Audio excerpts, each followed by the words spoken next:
Dinagsari ng libo-libong rallyista ang EDSA Shrine at EDSA People Power Monument kahapon. Sa dami po ng nakaisa sa protesta, halos di na makausad ang mga sasakyan at nagbistulang car park na ang flyover. Bigla namang bumuhos ang ulan pero tuloy pa rin sa trillion peso march ang mga dumalo. Ayon sa kapulisan, tinatayang mahigit 30,000 rallyista ang dumalo sa EDSA Shrine hanggang sa People Power Monument.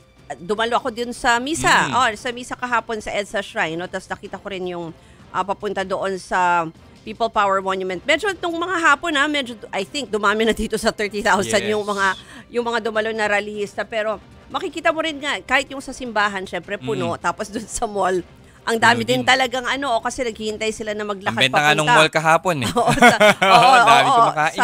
Sa People Power Shrine, medyo parang nalito lang yung mga tao kasi may mga iba rin palang mga grupong nagtipon doon, pero makikita mo na marami talaga yung nakibahagi rin. Stretch, parang yung stretch nga ng mga tao. Andun din kasi ako kahapon, parang natin ko yung mga kaibigan ko dun sa area.